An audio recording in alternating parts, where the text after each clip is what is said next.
Vashon Holdings proudly presents WAWR Week Radio Chats with ring announcer Joseph Herron. Guys, welcome. Happy Thursday to all of you guys. And yeah, look, guys, I have to give, well, first of all, guys, I am being joined with a very dear friend of mine, the boss over at FightSaga.com, which is in a restructuring stage right now, but will have his glorious premiere later this month. And we're going to be conversing with the editor-in-chief, my brother, the incomparable Lee Cleveland. Lee, how you doing tonight, my friend? Thank you for joining us. Thank you. It's always an honor and a privilege to be on the same show with Joseph Herron. Thank you, my brother. Privilege, so I'm glad to be here. I'm glad I'm glad you mentioned my name with yours. And hey, man, let's talk about boxing. I tell you what, brother, it is, our beloved boxing. And once again, guys, I chose the somber intro because I tell you what, right now, everyone, well, a lot of fans on YouTube were hoping that this would happen, but now it's happened. Now they're starting to freak out.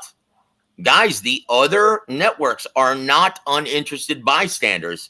This may have a domino effect.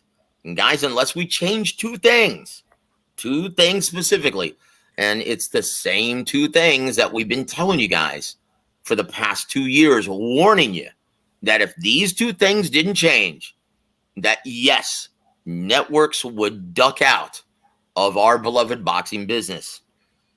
And it's a damn shame. And Lee, what two things have we been talking about ad nauseum, according to some fans, right? What two things are those?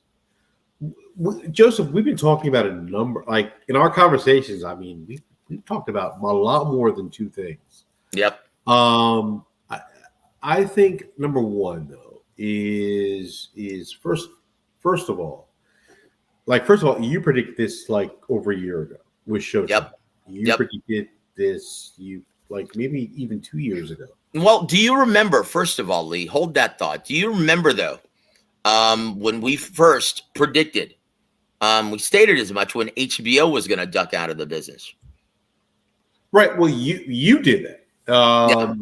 So, but again, I think boxing's always got away. I mean, HBO's gone, but we still have fighters making top salaries. The sport's so healthy, unbelievably. Well, this year especially, and once again, you'll find, oh boy, and this has become a huge problem for the health of the sport. Now, what was initially started to help promote our beloved boxing to a larger mainstream and casual audience, the YouTube boxing community, has become a cancerous and poisonous cesspool of bullshit in which these fans put themselves in a much higher regard than the health of our sport. And they're in denial right now, completely blaming this on, oh, it's Al Heyman. Oh, it's just Espinosa. He wouldn't listen to us. Oh, Chingao, dude. They believe they're in denial. They're believing their own horse shit. And I've had enough today. So we had to go live and to address all of this, guys. Fighters don't have a clue. The diehard fans don't have a clue. So what has to be done? I'm sorry, as you were, sir. My view is the same as it was years ago. I think boxing will find a way. Boxing's always find a way. Like Jim Lampley said, hey, boxing's been dying for over 100 years. With HBO. Look. Let's go back to like 2004, 2005. Yep. These guys I was friends with. Oh, UFC is taking over. Yeah. Once De La Hoya retires, it's dead. And then, and then it's like Mayweather Pacquiao. Oh, well, yeah, boxing's going to die once these guys are gone. And then we've had some of the biggest fights ever post Mayweather and Pacquiao. So I think boxing is I mean, changes need to be made, yes. Yep. But boxing's far too popular. I mean, boxing's going to find a It way. sure is, guys. Once It's again, an people America's pastime. still. It is. It is. It's the aside from baseball, it is by far the oldest American pastime. Absolutely. And I want to say, rest in peace, Paulie. Oh, Burt Young, guys! I was sad when I saw that. Burt Young, and most people don't realize, is a former prize fighter as well. Yes, That's why Sylvester Stallone gave him that role. Yes. Yeah. You know what? Rest in peace. Burt Young, great character actor. He could play whatever you wanted. Had a great role on The Sopranos. Yeah. Guy, rest in peace to a great one, Burt Young. And most people who know me personally understand that I'm a huge cinephile. I love movies. That, aside from music, is the best medium for storytelling. Absolutely. It takes a little longer than music to start having that spiritual experience, right, in which it makes you feel. Either way, good or bad, sad or happy. But music, that's why I love it so much, and I'm a professional musician as well. Nothing makes you feel that spiritual experience as quickly or as profoundly as music, in my opinion. And look, I remember sticking on that music discussion. I remember when Napster destroyed the music industry as we knew it. And it's a damn shame, and it's never recovered. Like, there is a ton of music out there right now. One, you have to go fishing for it to find anything good. Two, there are no labels or A&R guys, the way we used to know it, that is going to fine-tune your product to make it the best possible product for the audience abroad and for distribution. There is no quality control, put it that way. This is why and once again, the same thing, guys, is about to happen to boxing because of piracy. Make no mistake about it, guys. Piracy, unless you guys want to do something about it, piracy is going to crush our beloved boxing as we know it. Lee, once again, we're gonna show you everything, all of the proof pointing in that direction. Right. And it's the diehard boxing fans. And here's where it's a quandary, guys. And once again, I hope you guys realize, and I was told last night on last night's show from our brother Rodney Green, right, who is new to the team, and we love Rodney on the show. I've been working with him for the past decade. One of the best fight scribes in the country. Once again, he's a self-made guy, very successful businessman. He goes, you know what? I don't like what's on YouTube right now. I would like to be a part of the team again. And so now he is, and he's going to be contributing to Fight Saga as well once you unveil the new site, right? But he's like, look, this is bad. Diehards don't have a clue now. Now, once again, he told me that you're a little hard on your listeners last night, right? And I said, no. These guys understand. If they're listening to the show, who consistently professes the business of boxing, that means they are doing the right thing. They're not like the overwhelming majority of diehards on YouTube who consistently stream everything. They understand that there is no business model that is sustainable if their primary clientele consistently steal the product. Guys, and that's what's happening here. They understand. Our listeners understand. But before we move forward, Lee, with your thoughts on this and how to rectify everything, because once again, they're still trying to figure out in the music industry. Now, as a result of this, you're seeing bands tour more than they ever have. This is if you're a big fan of live music, this is a great time to be a music fan because everyone is having to tour. Get this, Rodney and I, we're going to go next month to go see Midnight Star and several other old 80s R&B artists who are in their 60s, 70s, and 80s, and they're having to perform out of necessity. And why?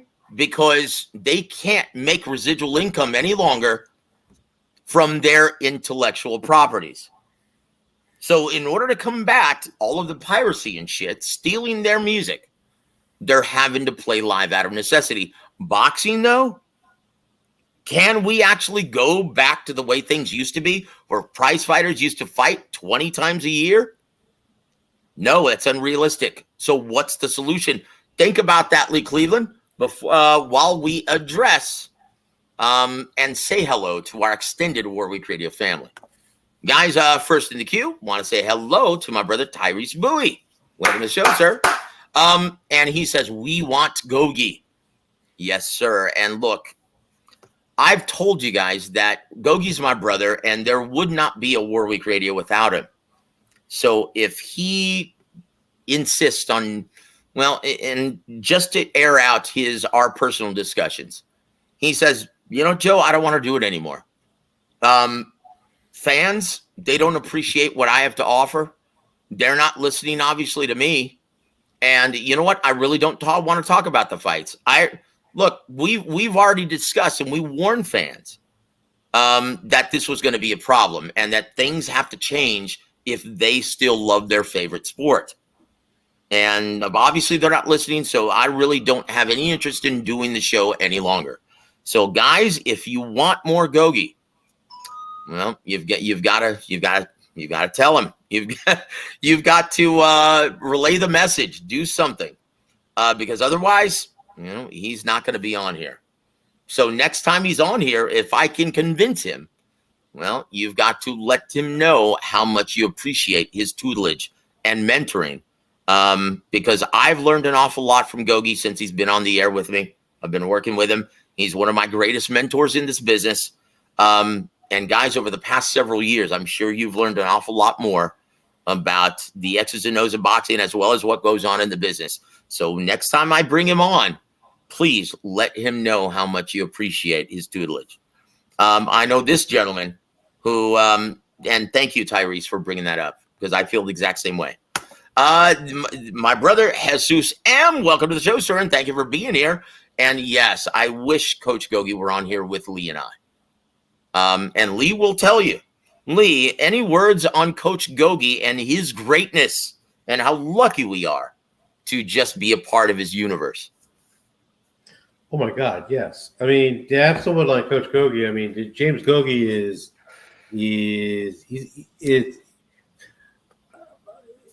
he's like a crown jewel, right? He has got the knowledge. What makes James Gogi so great is so like, you know, so I've got like the history, and yeah, I boxed a bit for a while, but what makes James so great is he not only has a history, but he also has he also has a business background, as well as the in the ring background, as well as like the literal like in the ring, like not only strategy, strategy, but the gloves, the type of gloves, the referees, what you should wear, what you should not like. He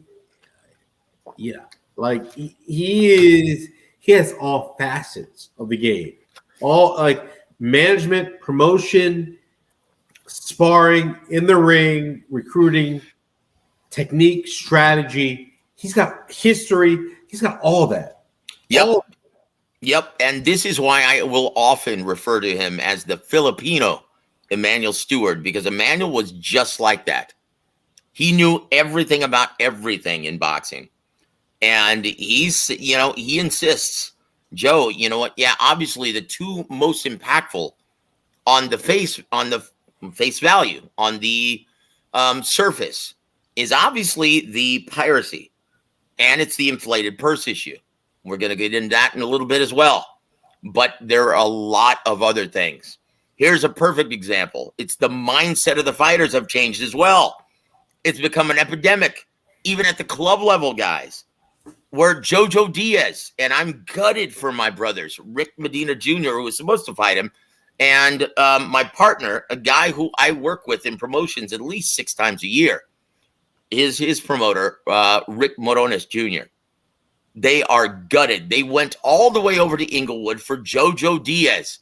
He's been scratched from the card now a day before the weigh-in. He was over 10 pounds, the weight limit of 135. So he's been scratched. More than likely, he's not going to be able to come. Well, they're not. Rick Medina Jr. won't be able to compete because they're having a hard time scrambling to find an opponent. He was supposed to be in the co-main event. You tell me what's wrong with that picture. JoJo Diaz is fortunate to have this assignment, and he comes as a fat ass over 10 pounds over the weight limit. Well, the commission had no choice but to scratch him from the card. This is, once again, Lee, was this ever a problem in the 80s and 90s? No, not 10 pounds over the limit. No, absolutely not. Yep, that's it. Okay, once again, Jesus M. All great comments, and we love you on here, Jesus. Thank you. Keep all the questions and comments coming. Alexis Rocha versus Santillan, a good bout. Yes, it is. Winner moves on to a possible title bout. Don't be shocked, guys. If once again, this is for the WBO and ABO. So the winner logically faces and competes for the soon-to-be vacant title from Terrence Crawford, right? And that is a great eliminator. I love the fight. Credit Golden Boy Promotions reaching out and working with Top Rank to put this main event together. Guys, tune in and please subscribe to DAZN. Okay, I know that their calendar hasn't been nearly as good as Showtime, but you have to understand it's the only way we cultivate the future stars of this business is when, and once again, we're going to talk about it a little bit. Let's move on. And don't please remind me to bring this up because this is a huge part of this program, the point I'm going to make in a bit. Big shout out to my brother Evander Holyfields. How you doing, brother? Thank you for being here, sir. And also my brother Khalid. Welcome to the show, sir. Thank you very much. Jesus M says boxing has to make the fights that people want or people will tune out. You know, that's an ongoing point of rhetoric that a lot of diehards have made today on YouTube. Yeah, I mean, but a lot of these fights are being made, Joseph. I mean, once again, it's what's this year, especially. We've had more TV dates, more of the best fighting the best. Guys, tell me something. If the best aren't fighting the best, why have we seen over the past 2 years more undisputed champions being crowned than ever before in the 4-belt era? Answer me that, and then we'll give your question some credibility or statement some credibility. Right. Just to add a little bit to that, when we met, Joseph, in 2011, when we met, yep. Yeah, the sport was in a lot. It was in dire straits, so to speak. Because Top Rank wouldn't fight Golden Boy, and they had all this bullshit and all this nonsense or whatever. Since then, I mean, you compare now to 2011, it's in a lot better shape as far as who fights who. Oh my God! I mean, we're seeing like. We've got all these, like, we've seen a bunch of undisputed champions. We've seen a bunch of champion versus champion fights since then. Guys, Usyk versus Fury was signed, and it more than likely is going to be staged in a date in either late January or early February. Okay? Once again, this is the fight that everyone's been wanting to see. And I hate to say this, but Fury and Ngannou is a precursor to this. And unfortunately, it was made out of necessity. Not only were all of the other heavyweights pricing themselves out, right? And they're not as big of a ticket seller as Tyson Fury. Out of necessity, he fought this guy, and guess what? Networks are okay with it. And why? Because it appeals to the demographic that is actually paying for their entertainment. Can I say it any more clearly than that, Lee? No. No. I mean, And I mean, that's it. Like, I mean, you got Francis Ngannou. I mean, this fight shouldn't. Let's keep it real, right?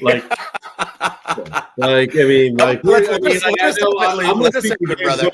This fight shouldn't be a fight, really. Nope, it's not. It's not. Yeah, but casual fans want to see it because this guy Ngannou looks so destructive in UFC, et cetera, and he's a big, strong guy. He's got like a lot of muscles, and he looks the part totally. But that's a lot different than actually getting the ring and having the skills. Like, it's worlds apart. So yeah, I mean, if James was here, I'm sure you'd agree. But yeah, like, no. I mean, now, Joseph is we had Floyd Mayweather kind of tour with McGregor, right? When I saw speaking of which, Floyd is coming up. The first 10 seconds of that fight, I'm like, oh shit, here we go. Because Floyd was stationary, he looked slow as fuck. He was just he did his best Rocky Marciano impression, brother. Scare him. And I think we're going to see the same thing with Fury. The only but I will caution you. Yeah, like, it's good at 150 pounds, but not at 250 pounds, right?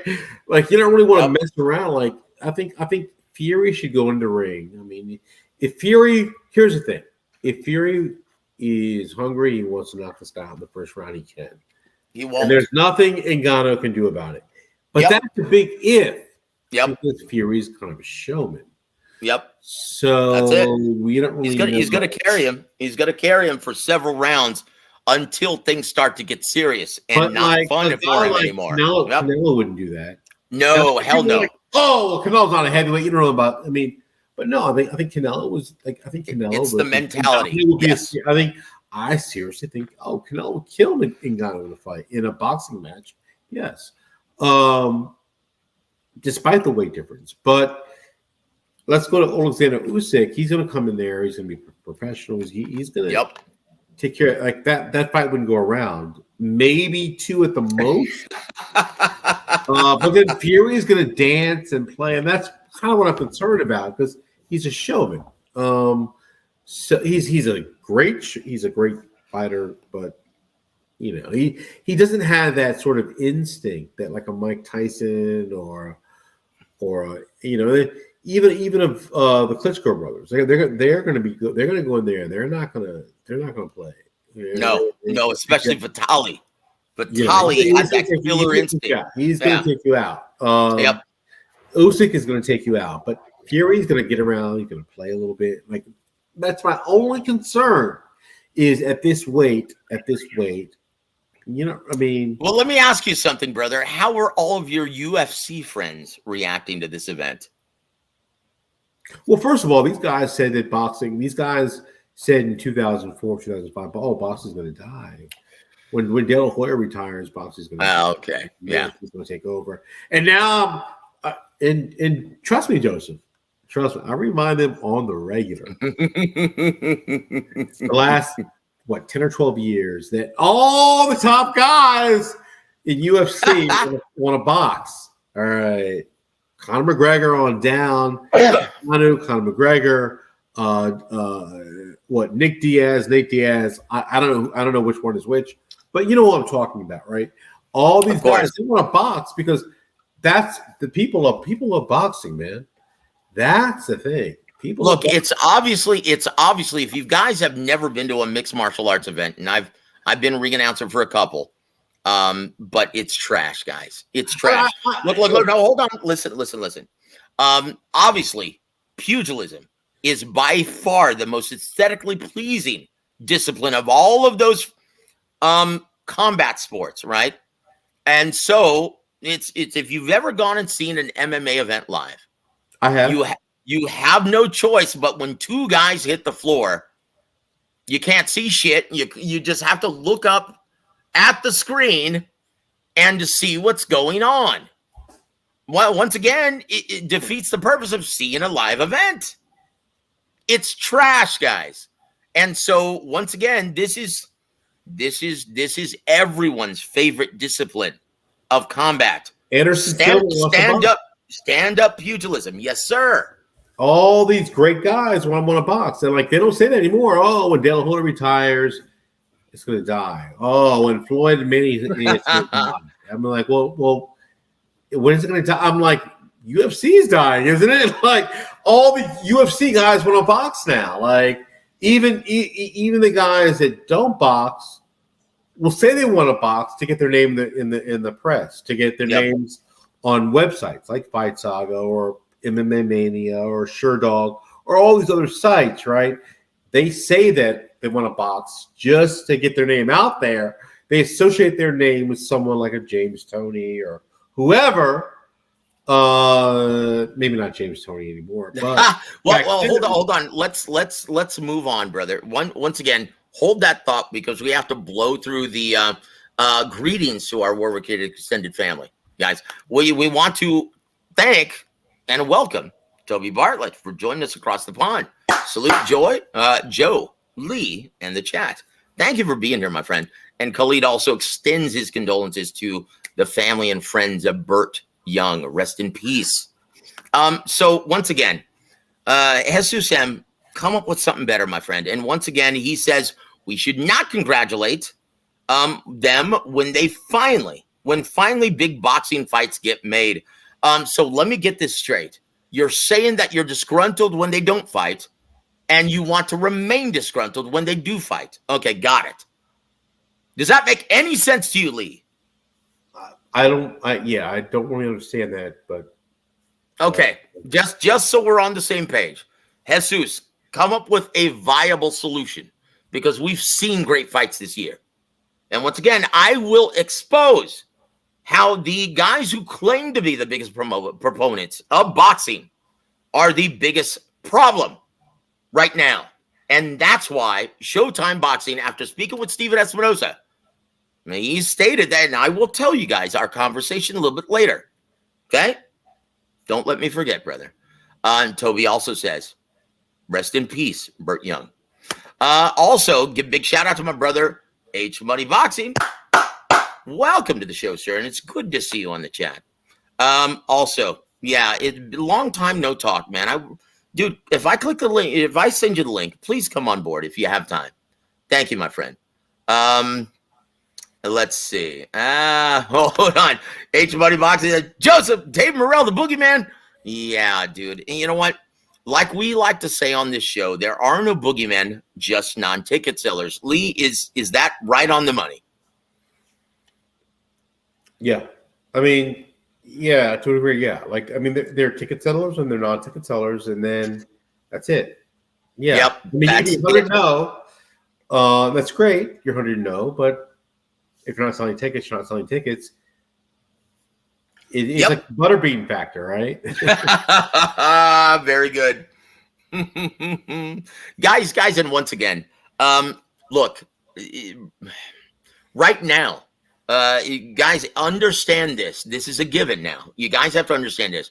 Ducking is a fan-driven concept that doesn't exist within the business of boxing, but risk versus reward does. Okay? These guys are all fearless. All of our gallant favorite prize fighters are fearless, and they would step in the ring with King Kong if it meant making life-changing money.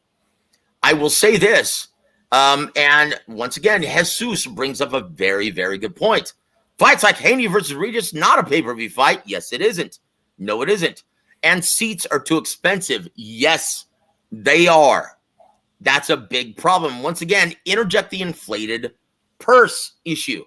That's a huge problem in putting together these fights. But these prize fighters nowadays, they will not take that challenge. Once again, we introduce risk versus reward into this. If a fighter wants to take a step up and a legitimate challenge after making millions to fight soft touches, they're gonna want to break the bank. We need to keep this from happening, guys. Promoters are the biggest advocates of this. They have to understand you're putting then the network in a position where it's a position of failure. They can't win. We have to understand, and we all have to be interested in the network investment. They're the ones who furnish all the TV dates. What happens, Lee, if you put them in a position where they can't win and it's not cost effective? What happens? Well, when nobody wins, I mean, it doesn't happen. Yep.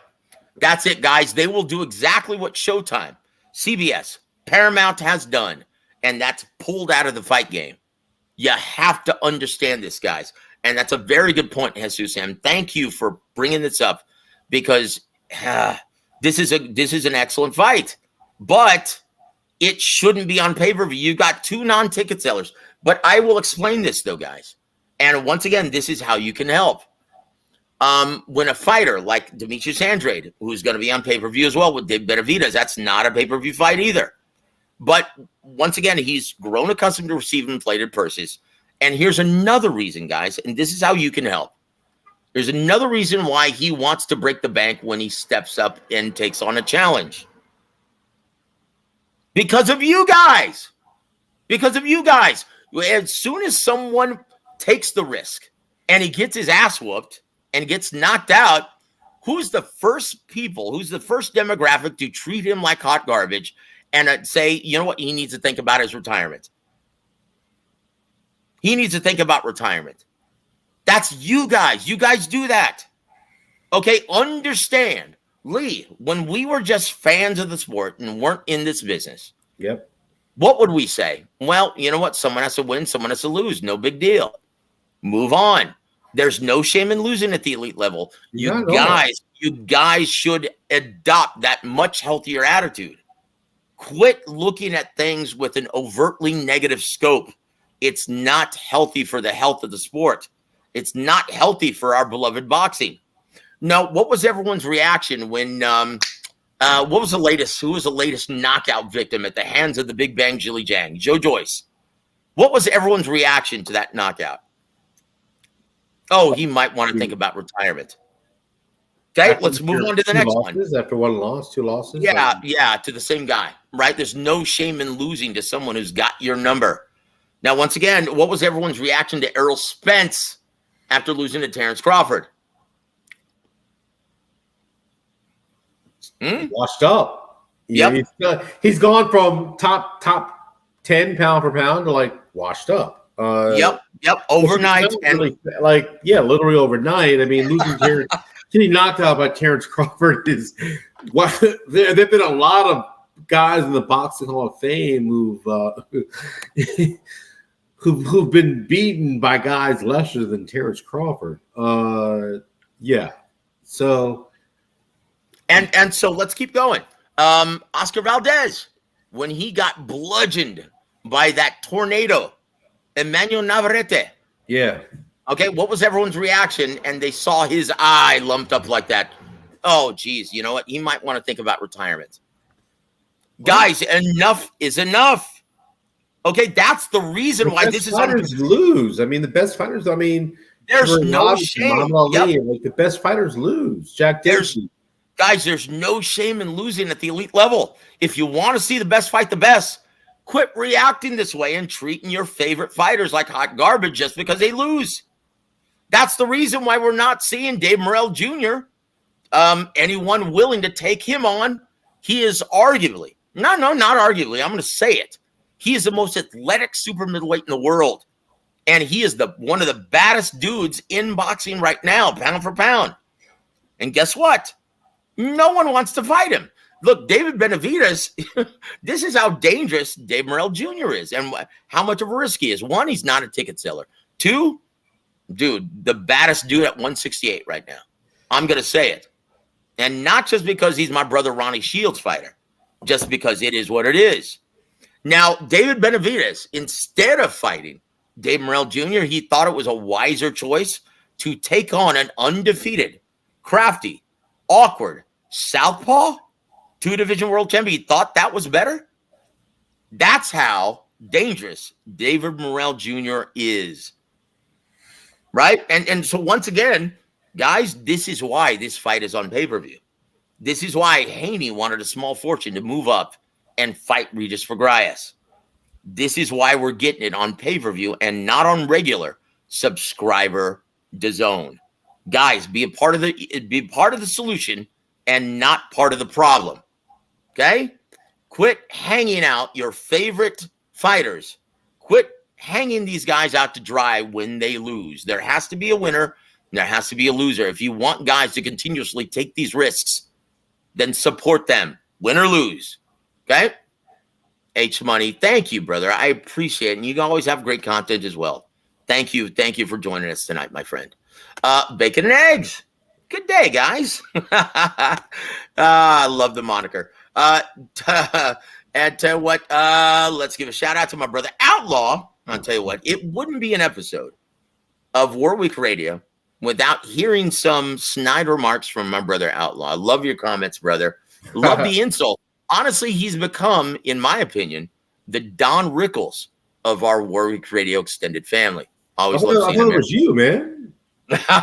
No, not me, man. I'm the Rich Little of the boxing community, the Warwick Radio extended family, not Don Rickles. Chingao. Anyway, Toby, yeah, dude, thank you for saying this. This really means a lot to me. I always love listening to Coach Gogi, one of my favorite guys to listen to. I'd wake up 4 or 5 a.m. in UK time just to listen to the show. We really appreciate you here, man. Thank you. In Big Luke, Jojo, back on the sauce. Look, man, I will say this. Jojo Diaz, he needs to quit showing his papaya to minors and get back in the effing gym. That's it. Khalid has the beat as well. Jojo Diaz has become a complete disgrace. He missed several times. This is his third. This is his third overall. Now, that's Golden Boy's problem now. If I were them, I would drop his stupid ass. Toby Bartlett, Jojo was 10 pounds overweight? Yes. That's really unprofessional. Yes, it is. And just like Lee stated and supported, this never happened, guys, back in the day. It's the mindset of the fighters as well. That's a huge problem. Guys back in the day used to take risks on a regular basis. They didn't give a shit what fans thought. There wasn't social media to look at. They did what they did because they were fighters. Who cares about the outcome? Someone has to win, someone has to lose. This is what I do. I'm a fighter, damn it. Well, come on. Let your balls hang in the ring. Who cares what happens? This is what you do. But unfortunately, well, a lot of them read what you say. And my brother Tycho TV is on here. Salute to you, my friend. Yes, Toby has the beat. Jojo Diaz did lose his IBF title at 130 pounds because he couldn't make weight. The fat ass. Chingao. Oh, my brother Bruce Katz, Boxing Jazz and More. Welcome to the show, sir. And boy, I tell you what, your ears must have been burning, my friend. I was talking about you earlier. And this is. Let's bring this up right now, right? Well, first of all, big shout out to my brother Peter Von Arx, virtuoso guitar player from Wisconsin. Thank you, brother, for being here, my friend. It wouldn't be a show without your involvement. So let's go back to Bruce. Bruce, he brings up a very, very good point. And this is where the quandary comes in. And this is a serious quandary, guys, because for 100 years, diehard fans have always been the real bosses of boxing, haven't they, Lee? Yeah. They have been. Diehard fans have carried the sport for a number of years and decades. Yes. Yes, and so they've admittedly promoters, networks, everyone involved in this business. The diehard fan base has always been a demographic that they could always rely on. Not anymore. Things are very different nowadays. And Bruce brings up this gem of a point. He goes, well, you know what, man? This is the only pastime in which fans have always been expected to pay out of pocket for the biggest events. Now we have the opportunity. Boxing owes us. Now we have the opportunity to stream it for free. Boxing owes us. Why should we have consistently pay? Because now we have the opportunity to stream it illegally for free. We've been paying for decades. They owe us this. We've always been there for boxing. Damn it, it's about time they love us back. Your thoughts on Bruce and his, tenure of being a great fan of the sport? I have no, I can't even, I don't even know where to begin with that. I mean, God, I have no. That's a great point, isn't it? I don't even know where to begin. So, okay. So, God, I mean, it's almost like you can't even begin. It's almost like saying, hey, why do Americans speak English? And you're like, I don't know where to begin with that. Yeah, it's a very good point, and that's where the quandary comes in. So once again, guys, we're the only show on YouTube that is going to analyze, and this is why this show episode is called The Truth, the whole truth, and nothing but the truth about our business, our beloved boxing, because this is the hard reality. It has always been, okay, a pastime in which its diehard fan base has always been expected to foot the bill of every major event without fail. Okay, ever since the promoters. That's a flawed concept, Joe. Like even forget about boxing. I mean, whether we're talking about football or basketball, like that's a very flawed way of thinking. Rock concerts, anything. That's a flawed way of thinking around the board. Yep. But that's not going to change their mindset. We're going to try because, guys, understand this. If there's anyone who should be rationalizing why they should support their favorite pastime, it's you guys. You shouldn't be rationalizing why you shouldn't. Once again, in any business, not just the entertainment field, in any business, what happens if their preferred clientele elects to steal the product? And yes, I use those words, steal the product. Can they remain in business? No. I mean, again, when you go to movies, you pay. Like you're paying to see, Brad Pitt or whoever, right? Or George Clooney or whoever. You're paying to see that. Well, you're paying to see these guys perform, right? Yep. That's the way it goes. Yep, that's it. And once again, it's not a sustainable business model if their preferred clientele, their biggest supporters, supposedly, choose to steal from the business.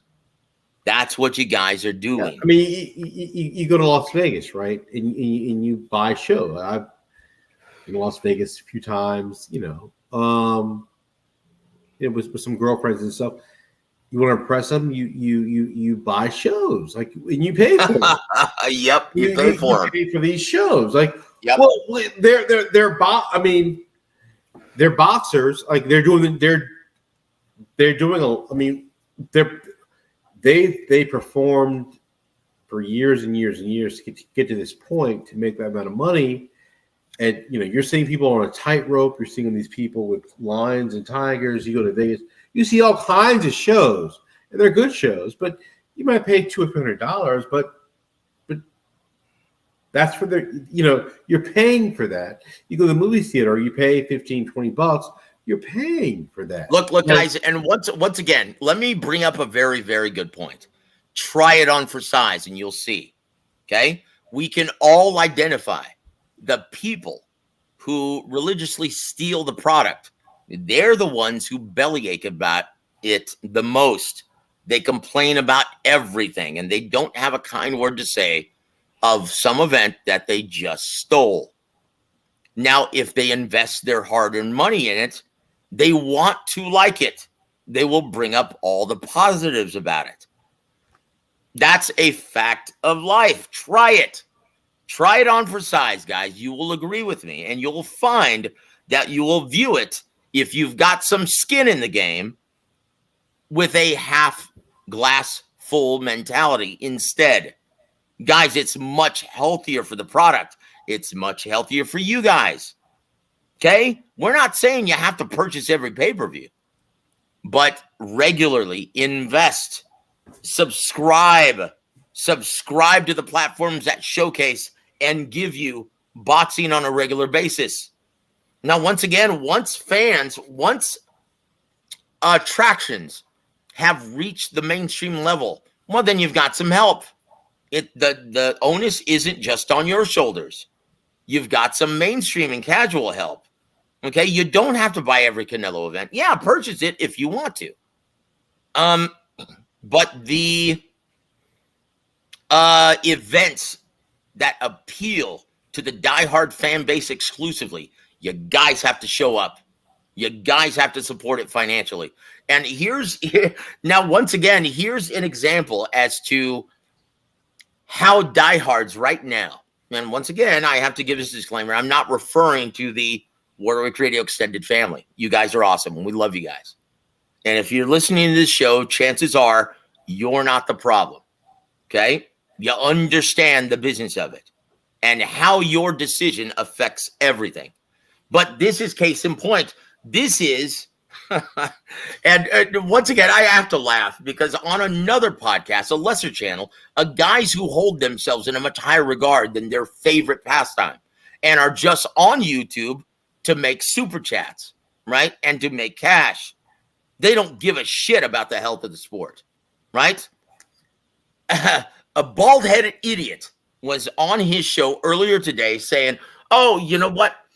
Steven Espinosa and they don't listen to us. We're the guys who know what mainstream fans want to like and say they should listen to us. No offense, but you guys don't have a fucking clue. And I'm talking about the great majority, the overwhelming majority of diehard fans. This is how out of touch you are with what mainstream and casual fans want to see.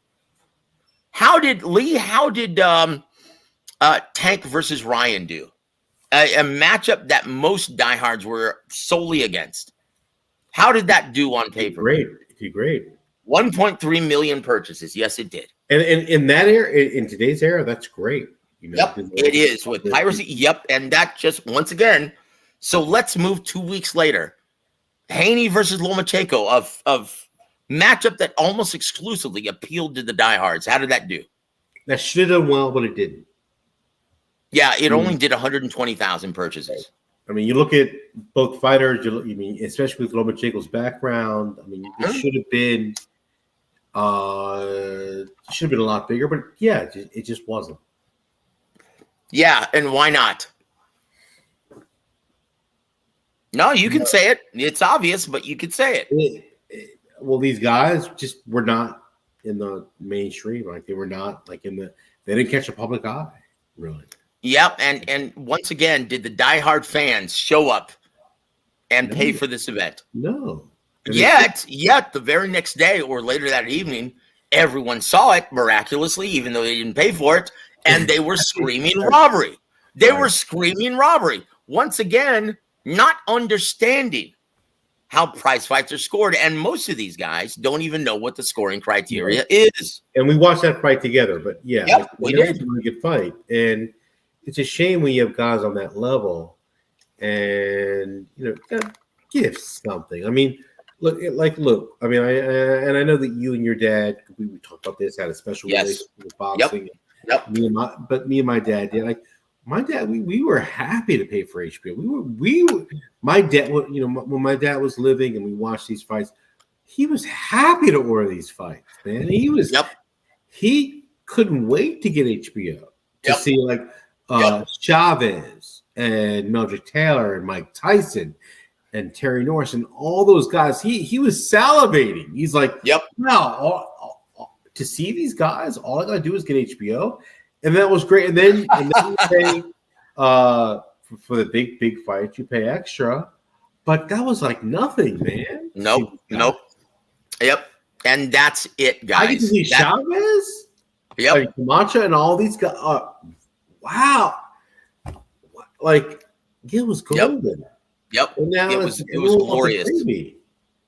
And you know what, dude? When a big fight came around, oh, your head, that's the first thing you would think of when your head came up off the pillow that morning. Yes. Holy shit, guys. Today is the day. Today is the day that Evander Holyfield gets it on with Mike Tyson. Yes, I was about to say, I still remember June 28th, 1997. Yes, sir. That was point number 2, June 28th, 1997, Holyfield Tyson 2. I woke up thinking, like, oh, today is the day. It's a rematch. And we had a big party at my house. We ordered the fight. Like, that was nothing. I mean, it was glorious. Yeah, like the undercard was stacked, I believe, from what I remember. Like, yeah. Well, I will say this. So once again, guys, I'm posing this question to all diehards. Can you call yourself fans of the sport any further if you consistently steal the product? I mean, like, I think if you can at least give like $30 a month, 20, I mean, not everyone can, but if there's a way, if you can purchase the zone, but yeah, it would be a huge help to these fighters into the sport. $20 a month to see your Hey, brother, hold that thought, my friend. Hold that thought. My brother, Big Luke from New York. Welcome to the show, sir. He says, we all love the editor-in-chief, Lee. Yes, sir. We all do as well. Yep, I tell you what, all of us as well. Lee is a credit to the business, and he is one of the biggest advocates and supporters of boxing that you will ever find on YouTube, on the internet, anywhere. Guys, he is boxing through and through, and he's a credit to the business. We love you, Lee. Thank you, brother. And Eric R., welcome to the show, sir. Thank you for being here. And he goes, Luke, hey, where's Bernie Campbell? Where is Bernie, by the way? Well, hopefully he's still with us. Oh, geez. We love Bernie, though, man. Let me tell you the story, guys. Let me just tell you the story. I remember I was listening to a radio show when it was back a podcast before they were called podcasts. And this was on Blog Talk Radio, right? Al Heyman was on the radio, actually. This is when he used to do interviews. He was being interviewed by Max Boxing. I remember the story. On their Blog Talk Radio podcast, right? And Bernie Campbell called him up and just laid into Al. Hey, you know what? What the hell? What kind of shenanigans are you guys trying to pull? I mean, with the the guys who are consistently walking the fighters out to the ring. What are they called? The Haymanites? What are they called? Who are those twins that consistently? Who are those idiots? And why are they in the ring with the fighters? He just laying into Al, right? And Al's like, well, you know what? This is a gentleman who I entrust. He's our closer. He's a hell of a salesman. And you know what? And I don't know what you're bringing this up for. And just Bernie continued to lay into him, right? And so Al ended up hanging up on the call and discontinuing the interview. And guess what? I've never heard him do an interview with ever since. So guess what, Bernie Campbell? You've got Bernie to thank for Al Heyman not wanting to do media. That is a true story, guys. True story. So, hey, dude, Bernie, that's his claim to fame. He pushed Al Heyman away from doing media interviews. Yep, that's it.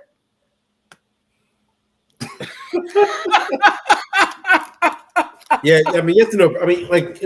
Yeah, Bernie's our friend, and I love Bernie. He's a genuinely good guy. He's not the guy that you want. You don't want him talking out. No, dude, no. You don't really want him on that list. Oh gosh, where are you, Bernie? Yeah, Bernie was like, "Oh, I got you now. Yeah, you can't answer that." Yeah. And you know what? He's like, I don't even know what to say with this comment. Yeah, well, yeah, I got your tongue, didn't I, Al? Like he's thinking he's making an example out of him, and he's just being a horse's ass. He's being a heckler. Like, it's no different than a heckler showing up to a comedy show and just giving it to the comedian rather than listening to and trying to be entertained. His modus operandi is just trying to give it to him with both barrels. Well, I tell you what, you exceeded, Bernie. You succeeded, brother. Ching yao, Bernie. Outlaw says Dave Morrell has only fought one time this year and has nothing scheduled. Boogeyman, I think not. He can thank Al for that. No, dude. Look, this is now. Let me read this. Okay, this is. Excuse me while I put. Well, first of all, let me try and pull this up because I want to read this mailbag. And this was a comment that I got when I was on G Funky's show. My brother G Funky, who is in Inglewood right now, he's got a fighter, Joshawn James, who's going to be featured in the opening bout of the Zone broadcast on Saturday night. Guys, tune in. My brother G Funky, he's getting his start in publicist work, and he is on team Joshawn James. Congratulations, my friend, and couldn't happen to a greater guy. Like, I love G Funky. He's my brother. Hold on. Let me pull this up real quick. I need to. I'm going to read this, right? And this is a huge misnomer. And like, this is why I don't like to discuss anything. I definitely don't like to argue with anybody, but I don't like to debate or discuss anything with fans because they will bring up points that they think are very pertinent and applicable. But quite the contrary, because they don't know enough about the business, right? We were talking about on his show about Benavidez versus Andrade being on pay-per-view, right? And we're like, well, wait a minute. These guys are finally fighting. You guys have been asking for these fights, and now you're boycotting it. Why? And this gentleman, who's going to remain unnamed, and he's a diehard fan, he says, well, Benavidez Andrade is too late now, and that's why we're hating on it. Yeah, Plant wants to mix it up now because he took his L, so he's willing to fight anyone, but it's too little too late, buddy. And look, and my response was, well, how many fights does Andrade actually have at 168? David's weight division? If you say one, which is correct, is the correct answer, how can it be too late? Right? And he responded with this. How many fights did Canelo have at 75 when he fought Kovalev and Bivol? I'm not a big Canelo fan, but at least he did that. Boo Boo and Benavidez did nothing for years except wait around for him. Now they expect us to clap that they're fighting? No thanks. I'm not paying. Okay? Well, this is my response. You're comparing Canelo Alvarez, who is the biggest star of North America, who's someone who literally has every network bidding to stage his fights on their network, right? You're comparing that guy with two guys who are largely considered by everyone in the surrounding divisions to be too much risk for the reward. Okay, you're comparing Canelo's activity to those guys. You can't do that, guys. You cannot do that. One, Canelo, everyone, even though more than likely they're going to get a loss on their record, everyone and their mother is lining up to fight Canelo Alvarez. And why? Because they're going to get a career high payday. Just ask Jermell Charlo, who I was told made, listen to this, Lee, I was just told this week, he made almost $10 million for that fight. Get out. To lay down like a dog, he made almost $10 million. I mean, is Canelo like probably the highest paid athlete in North America? Like, yeah, even in the NFL, like he's probably the highest paid, right? Yep. So networks, they will give him as many TV dates and encourage him to fight as many times as humanly possible throughout a calendar year, right? So you're comparing that This guy who's going to remain unnamed, this fan, you're comparing that to two guys who can't buy a fight to save their lives. So now they have no choice but to fight each other. And you want to be sore at that. Look, in my opinion, these diehard fans, somewhere along the way, they have, well, convinced themselves that it's a more intelligent way of looking at their quote unquote favorite pastime through a negative lens. Guys, it's not healthy. You don't look smarter for doing it. Quite the contrary. Guys, embrace it. Because what I said earlier to Jesus is true. Let's see, you complain when they don't fight, and then you complain when they do fight. Got it. Yeah, that makes perfect sense. Guys, it makes no sense. You guys just look like asses. Am I wrong in stating that, Lee? No, not at all. I mean, that makes total sense. What doesn't make sense is that you guys complain ad nauseum. Now, once again, if you want to be a part of the solution, then come up with a solution. If not, you are merely being part of the problem.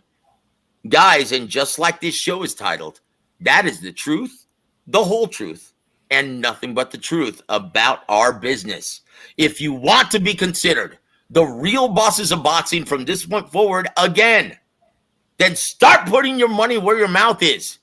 You got to start supporting your favorite sport financially. It doesn't work any other way. Chingao.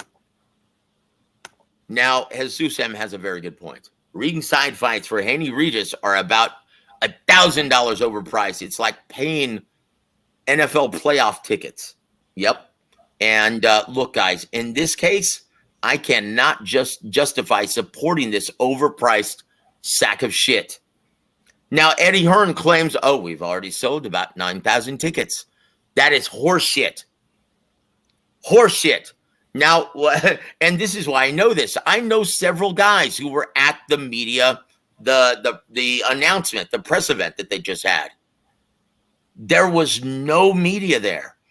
And then you get a prima donna like Devin Haney, who says, no, you know what, guys? I'm only going to do 8 minutes of media. Holy shit. Who the fuck does this guy think he is? Guys, that's another problem. It's like, who do you think you are? Yeah, these inflated purses, guys, are not healthy for the sport, for our beloved boxing. Okay, and promoters have to do a better job. They cannot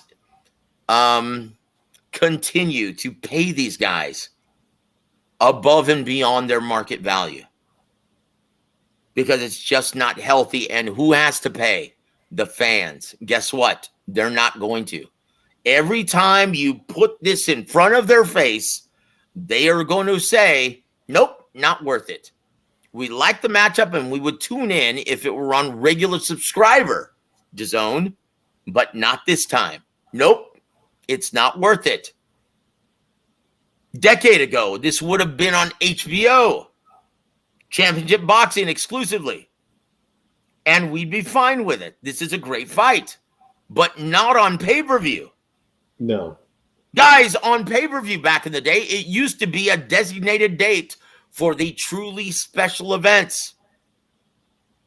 Now, because of inflated purses, we're getting these on pay-per-view out of necessity. Well, inflated purses and because of the absence of HBO and Showtime, you know. We just had Showtime. Not anymore, though. But once again, guys, this is a huge problem. Until promoters and networks say no to this, it's going to continuously be a problem, and fans will always react the same way. So something has to give, Lee. You've got inflated purses on one side. You've got fans on the other side who don't want to pay for shit. Guess who? What happens? What happens? Well, purses drop. I mean, eventually, yeah. Purses drop, and then eventually, you know, you have a situation where these bigger fights are being made because those are the only fights that can be made for any money. Yep. That's it. That's it, guys. And once again, guys, we want to thank you all for hanging with us. Lee, I tell you what would you like to talk about? Hold on. This is when I made the Don Rickles comment. He goes, "You got it, Joseph. Blue balls Heron." Yeah, you got sort of that arrogance with that. That's why I said Don Rickles. You got kind of that arrogance. So that's why I said that. I tell you what. Well, look, guys. When you're armed with the truth, yeah, in which I am, yeah, you can be arrogant. That's not a problem. Lee, correct me if I'm wrong, brother. Am I not armed with the truth? You are. I mean, this is the best show. This is the best show, and I've listened to a lot of them, but like this is, Joseph Heron gives it real, and he's not swayed one way or the other. And we've got great people like James Bogey and Ronnie Shields. Like this is it right here. Like this is the truth. You have all these other shows. It's like, oh yeah, man.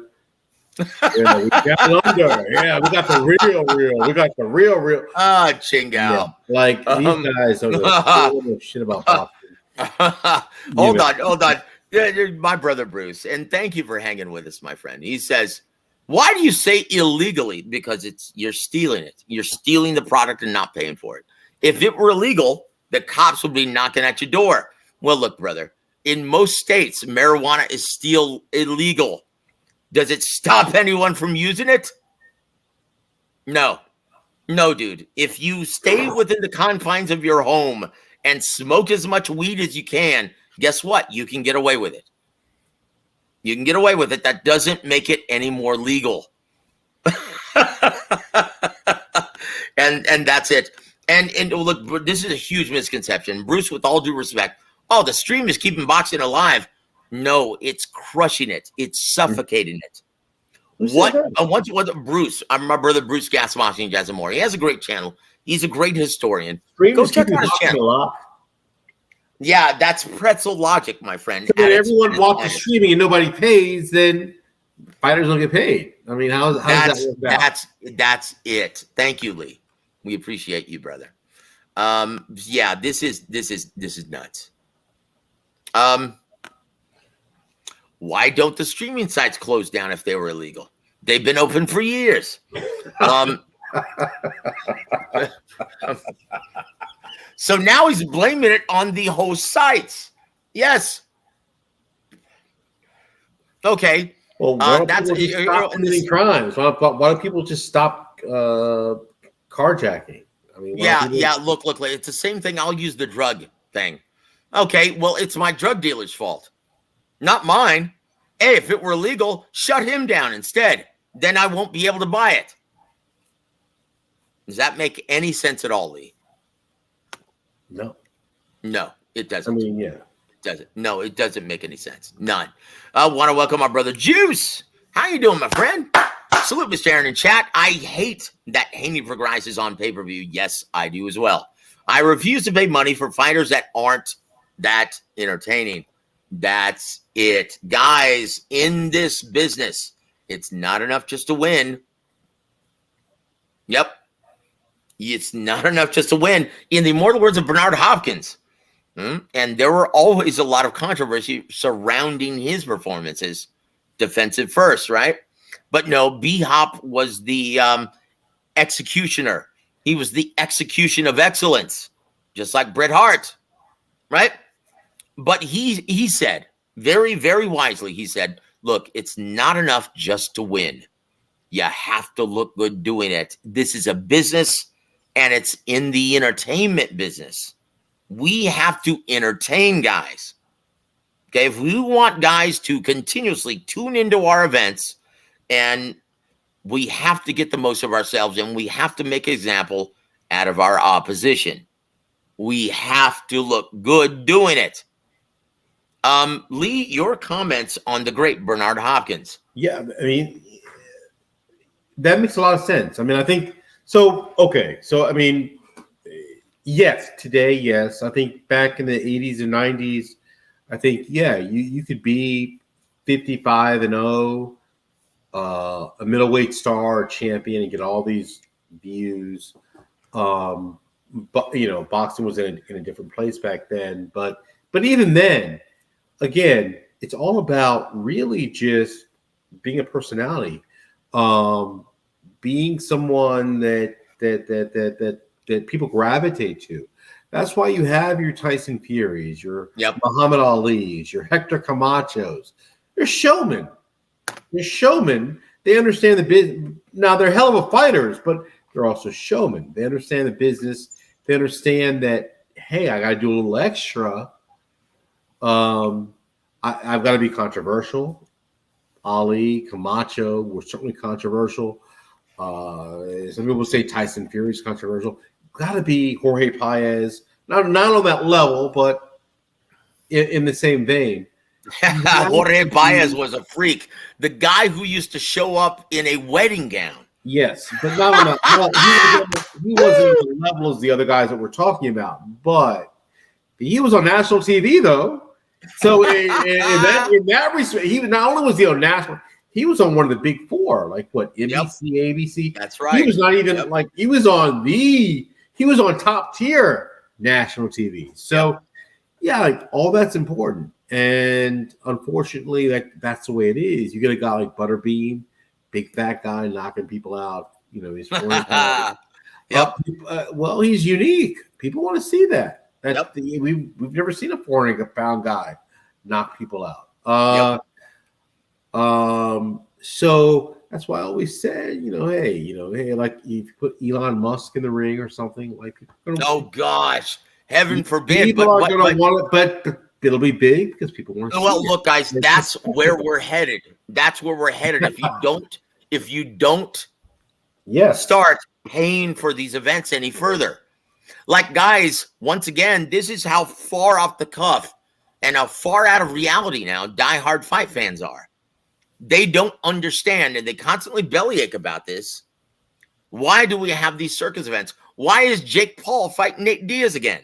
Well, look at his salary. Look at the people. Again, it goes back to when I started Fight Saga. People were like, why are you posting about Butterbean and Kimbo Slice? Well, I'm like, look at the comments. Okay, like 82 comments. But I posted about some WBO featherweight champion, 3 comments. That's why. That's why, guys. And once again, if you're not supporting financially, if you're no longer supporting your beloved boxing, guess what? They're going to start. It's affecting the programming. They're going to start devising more ways in which to try and get the mainstream and casual demographic involved. You guys have to understand this. And Bruce, once again, he says, hey, you're talking about an extra $10 on the cable for HBO, not $84.95. Well, look, brother, here's the problem. You're not paying for either one. Correct me if I'm wrong, Bruce. You're not paying for either one. That's the problem. I guarantee you. And once again, I told you guys I was going to announce this and talk about this. My conversation with Steven Espinoza. He said, look, guys, it wasn't the pay-per-views that did us in. That backfired. We put all of our promotional efforts in these pay-per-views, and our pay-per-view schedule did very well. It was the events that exclusively appealed, so to speak, to the diehard fight fans. And like the Showtime events, right? Yep, the regular subscriber Showtime Championship Boxing. Those numbers were so abysmal, he said, that Paramount, Viacom, CBS could no longer justify our investment dollar because those were so bad. They were the worst they've ever been in our 38 years, right? Our 38 years in this business. So that's what did us in. Guys, make no mistake about it, and this is going to come out in an article tomorrow. I'm writing this because, unfortunately, to the dismay of what diehards want to hear, it's you guys. You guys did this. The reason why Showtime is no longer a platform with TV dates is because you guys did not pay for subscriptions and you guys didn't show up and tune in to the events that appeal to you guys exclusively. You guys have to understand where you are in this, where you are in this equation. And then you complain about the best not fighting the best. Well, that's why. Like, if the money is garbage for Crawford versus whoever, Canelo versus whoever, it's like, well, those guys aren't fighting. But they're not fighting because no one's paying for it. Yep, that's it. Bravo, brother. That is as profound and as resounding as you can get. That's it. That's the bottom line, guys. You guys have to take an active role in this. Again, you guys have to be proactive. Dude, don't you guys want to be the real bosses of boxing again? Then you guys have to understand what your role is in this. We're not asking for you to pay for every pay-per-view because you guys are going to have some help with the mainstream and casual demographic. If a pay-per-view is truly deserving, if a matchup is truly deserving of the pay-per-view revenue stream, then guess what? You're going to have a lot of help from the mainstream and casual demographic. But these events, the regular DAZN subscriber events, like the one that's taking place on Saturday, if you guys don't buy it, who the hell else will? Can I say it any more clearly than that? Nope. Guys, that's it. Oh, hold on. Bruce is now taking offense. No, dude, don't take offense. If look, you're getting offended with the truth, then I don't know. Like these guys have to get paid. They're not going to fight for free. Should I apologize? Look, if you want to talk boxing, I'll show you how much of a fan I am, how much of an ambassador I am for boxing. Dude, don't tell us. Show us. Put your money where your mouth is. Anyone can talk about the good old days. Like, I will say this. In Rodney Green, right? Rodney Green, and last night's show was absolutely brilliant. He's such a huge fan of the sport, as well as being a huge investor in this business, right? And he's a welcomed addition to this channel. He's a great guy. And he said this, Lee. He said, you know, my favorite fight that Showtime's ever put on. This is my top, not Diego Corrales versus Jose Luis Castillo. That cracked my top 5, but it wasn't my favorite. My favorite, you have to go back to the first broadcast that Showtime ever did. And that was what, 1986. John the Beast Mugabe. Oh, I saw that. Yes. Listen. John the Beast Mugabe, 26-0 with 26 knockouts, yes. Moving up to 160 to take on the unified champion, Marvin Hagler. Yes, Lee? I saw that. Yeah, here's a story behind that. Like, so as I told you, so they didn't have they had cable sort of late in my area. Like, it didn't come until '89. So my dad was obviously a hardcore fan. Yep. He worked for the Department of Commerce in the U.S. government, and he worked with a bunch of other hardcore boxing fans. So they would give him, back then was like the VCR type thing with tapes. Yep. They give him the tape. Oh my God. I saw that fight 55 times. My dad and I, we watched that fight literally probably 20 times, right? And the undercard was pretty good too. But Hagler versus Mugabe, and that was just unbelievable. But we had that back then, yeah, like you'd have guys, if you had Showtime and someone else didn't, you tape the fight on your VCR, and then the next day or the following Monday you go to work, and then you give it to your buddies to watch the fight, and then they would take it home, play it on, put the tape in their VCR, and they would play it because, again, we weren't skirting. We didn't have cable in the area. So, oh my God, my dad, rest his soul, but God rest his soul, but he talked about that fight for years. Hagler versus Mugabe was Legendary. Yes. I'm sorry for interrupting, but yeah. No. That was great. That was great. And once again, I love that was Rodney's number one Yes. ever My fight dad on would Showtime Championship always Boxing. do that. And the primary reason, once again, and he said this, and it was so profound. He said, look what we just saw on September 30th. We saw the best fight in the best, a guy undisputed moving up to fight the undisputed fighter at 68, two weight divisions. And what did he do? Did he put forth an effort like John the Beast Mugabe? Oh, yeah, that was a hell of a fight, man. No. Now, I'm talking about now Charlo versus Canelo. Oh, that wasn't. Did Charlo? Did he let his balls hang in the center of the ring like John the Beast Mugabe? That's once again, guys, you cannot blame that on the fans. Now, once again, I stated that we would tell you guys the truth, the whole truth, and nothing but the truth on this show.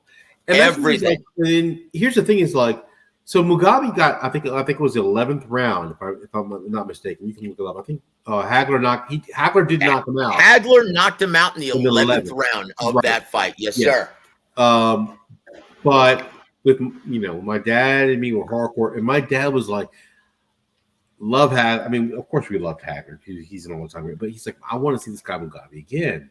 Yep. Because he made such a great stand. So my dad was excited when we saw him fight. Now he got so how would fans react today from that very same performance? I mean, they would want to see Mugabe. They're like, hey, that was a hell of a fight, hell of a stand. We want to see Hagler again, obviously, but we want to see Mugabe again. We want to see yes. Now, look, guys, I hated Deontay Wilder and his minions claiming Glovegate, right? I hated that shit because it was all nonsense and noise, and it wasn't true. And I couldn't stand Deontay Wilder, all the accusations that he was making. But after that third fight with Tyson Fury, and how it played out, I'll admit, guys, I became a fan of Deontay Wilder once again. I want to see him fight, damn it. Quit pricing yourself out. Get back in the ring. You're a credit to the sport. Let's see it. Come on now. And I'm sure most fans feel the same way, right? I'd love to see him. I would actually much rather see Wilder versus Ngannou than Fury. That would be a very short fight. Yeah, could you picture Wilder carrying anybody? No. He like he said, he's got one a body. Like, well, that would be a great body to have. Like, I mean, not to showcase that, but yeah. Now, look, guys, this is another thing that's wrong with our beloved boxing. Now, Eddie Hearn was trying to put together Wilder versus Joshua. And he was trying to put it in Saudi Arabia because both guys are products of inflated purses. Unlike Wilder, though, Anthony Joshua is a legitimate ticket seller. He deserves to get paid what he does because he puts asses in seats. Deontay Wilder, in his fight with Robert Hellenius at the Barclays, which was over a year ago now, almost exactly a year, he only put 9,000 fans in that arena. And he wants to be paid $40 million to take on Anthony Joshua. Lord. Guys, who's going to put forth that kind of money?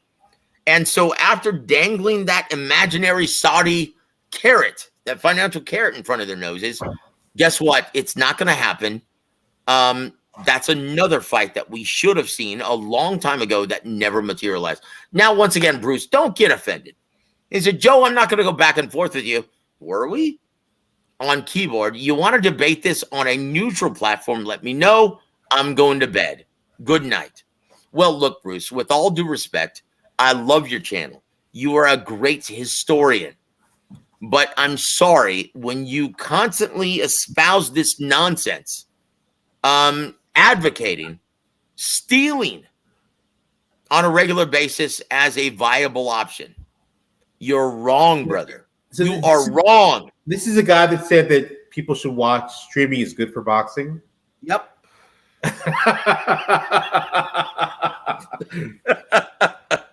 Yeah. It's right there with the Bernie Campbell line of thinking, right? You cannot make this shit up. This is what fans genuinely believe now. They genuinely believe their own horse shit. Oh, okay, hold on. Welcome to the show, Hashface Boxing. Boxing is failing the fans, Joe, not the other way around. Okay, now once again, give me an example, brother. You can't just say that bullshit fan rhetoric to me because I'm in this business and I know differently. Please explain. How is boxing failing the fans when they're not paying for shit? Now, once again, I told this story last night. I'm going to say it again, right? There I was at church, at Mass, at my parish, okay, at my church, Prince of Peace in San Antonio, Texas. All of a sudden, a homeless man walks in, and he's looking for a handout. We felt compelled, all of us, okay, Sunday evening Mass, we felt compelled to give him the collection basket. All of it. He takes a minute, he adds it all up, and his reaction was priceless. He said, "That's it?" Wow. Now, I'm going to let that register now. Once again, this was his reaction after us giving him the entire collection basket to one guy. He said, "That's it?" And some young lady says, well, how much do you need? And he goes, "More than this." He goes, look at the size of this church. You guys can't afford more? What do you say? What do you say about that, Lee? What I know. would you come back I've got a story. Back to 2000, 2001, I was working in D.C. I was a headhunter. I was like right down in D.C., like right near the White House and everything. I was a headhunter. I was like dressed in a suit. I was going, I was walking by and I saw this guy. He was a homeless guy. He's like, "Oh, I'm so hungry. I'm so hungry." I'm like, "All right, well, hold on." So I planned to go to CVS. I did go to CVS. And I bought him all this kind of, I think I bought like $15, $20 worth of food back then for CVS. I came out like thinking like, oh, this guy's going to love me, right? And I had all this food from CVS, gave it to him. He's like, "What? What is that?" Oh, he's like, "Oh, no, homie, don't play that." I'm like, "What?" He's like, "Oh, no, Wendy's is right across the street. I want some Wendy's." Oh, no. He actually gave it back to me. And he pointed to Wendy's. He's like, "Oh, no, I want that. I want a Whopper," or whatever the cheeseburger was. But I want a Whopper. He's like, "Homie, don't play that." Oh, no. And I'm just like, man, these uppity street people.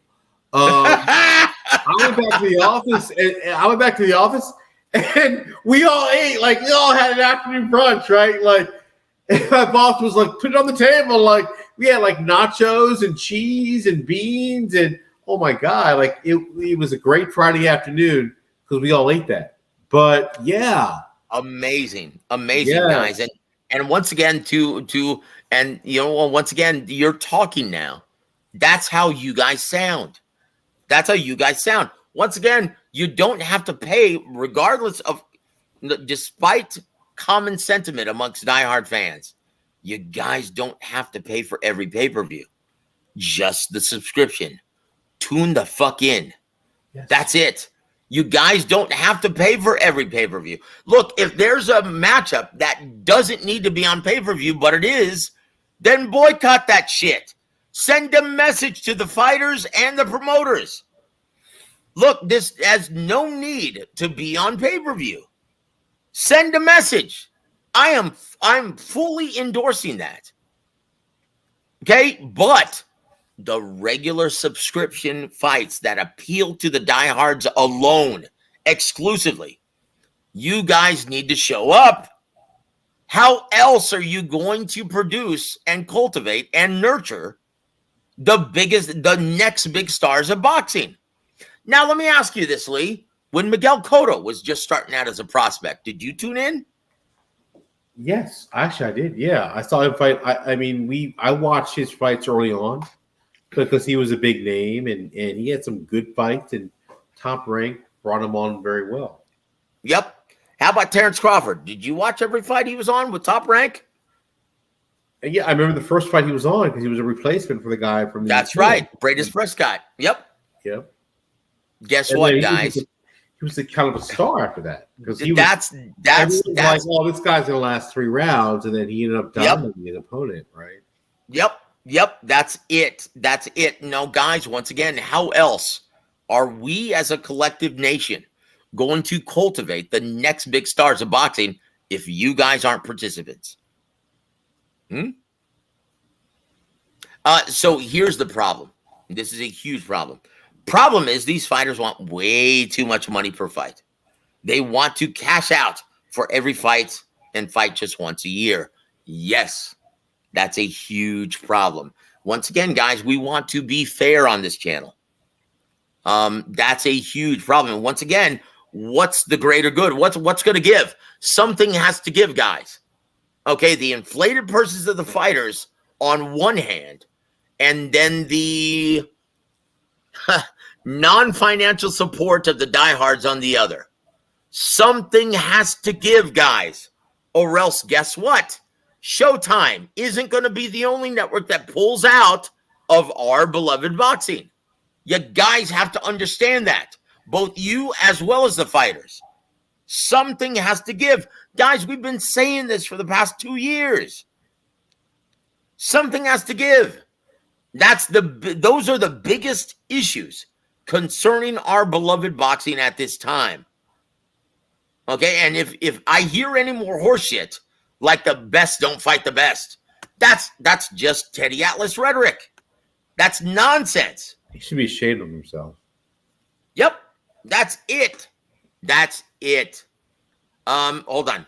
Harshface says, or Hashface Boxing says, Top Rank's the only one who's doing it right, and they are not great. Well, look, right now, they just don't have the stars in their stable that justify those big pay-per-view events. But guys, what you're getting on free ESPN, right? Mainstream ESPN, Shakur Stevenson versus Edwin De Los Santos in November. In the co-main event, Emmanuel Navarrete versus Robson Conceição. You better tune in.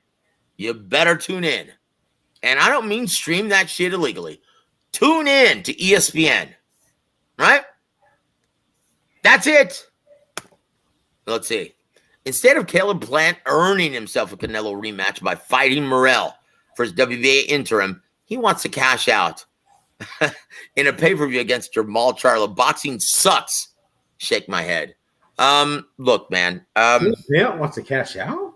I'm sorry. Who is Caleb Plant again? He wants to cash out? I'm sorry. Who's Caleb Plant again? Dude, these guys are not. Caleb Plant is a non-factor, guys. How he doesn't, dude. Like, he doesn't even move the needle, and that's not a quality example of how boxing is failing you. Who is Caleb Plant? He's a non-factor. He does nothing to impact the sport. He's just a player and a non-ticket seller. Truth be told, he couldn't sell out my living room on a Saturday night. Even guys in Nashville don't want to see him fight. Try again. Well, once again, Juice, thank you for your comment, my friend. And yeah, Juice is with us. That's right. Yeah. Oh, hold on. ESPN Plus, the only app I kept. I like DAZN, but this year was terrible. Yes, it was. And Showtime has been terrible for a long time. It wasn't this year, and it wasn't last year. Once again, I will say this. Al Heyman,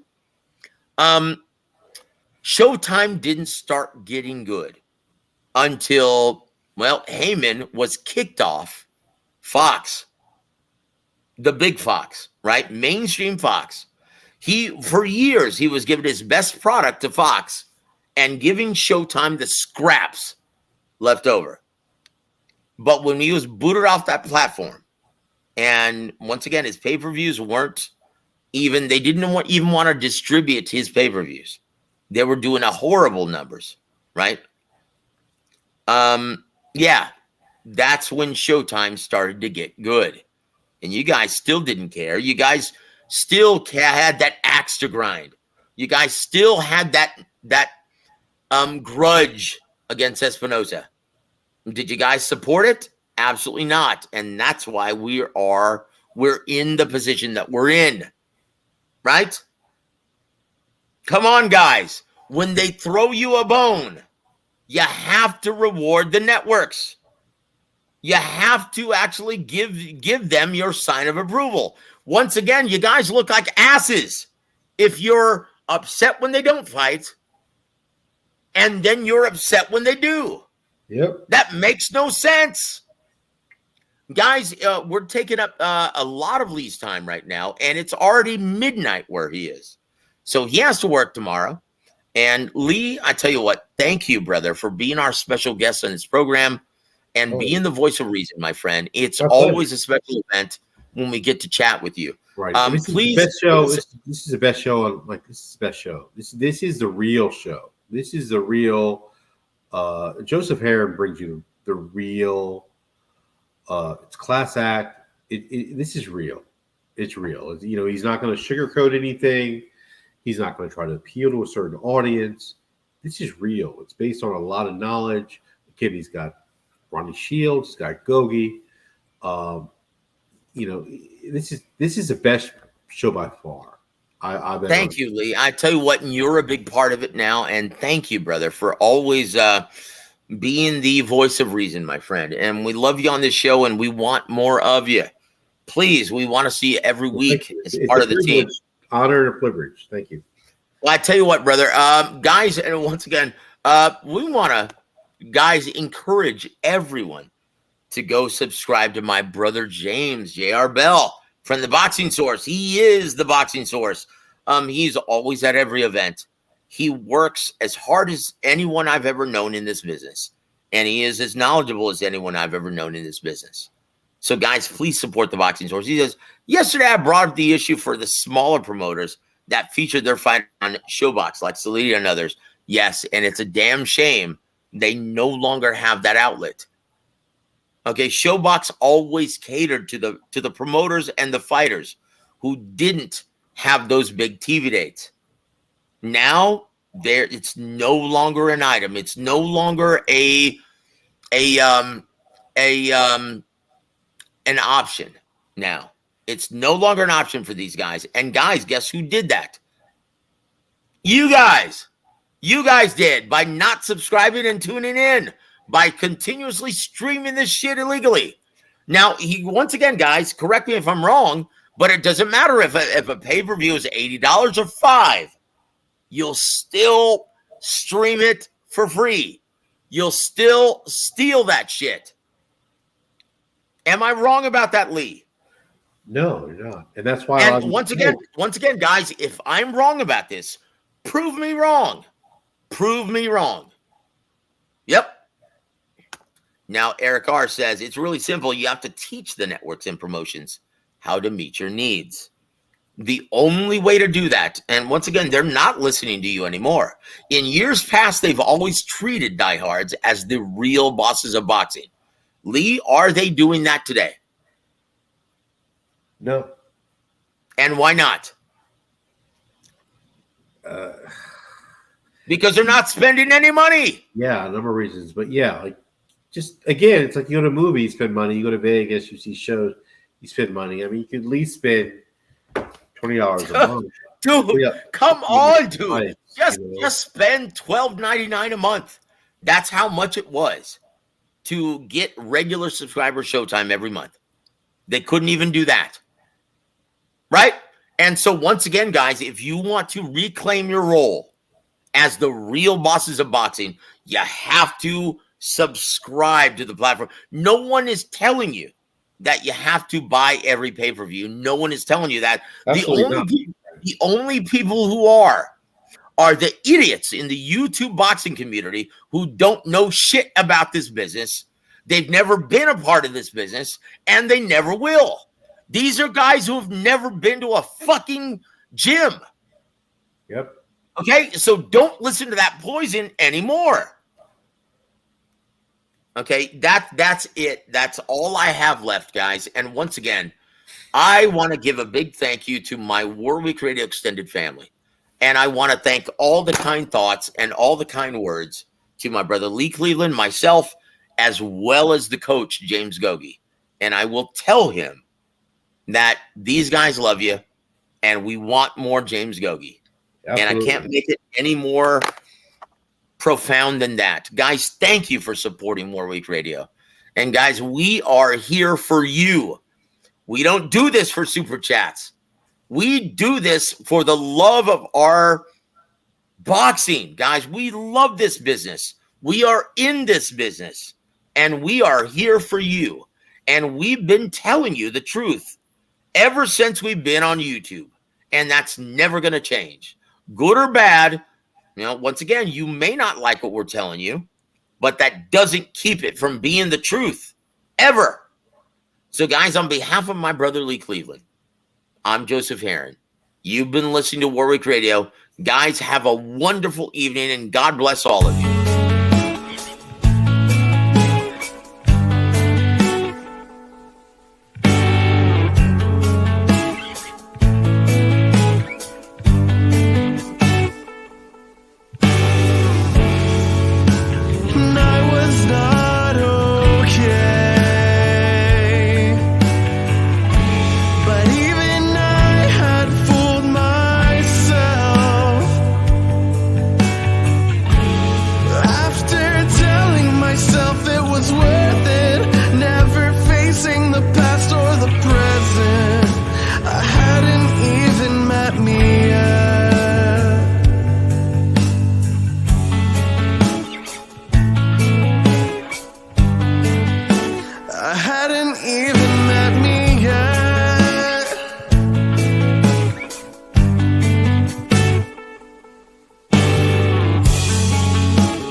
Vashon Holdings proudly presents Warwick Radio Chats with ring announcer Joseph Heron.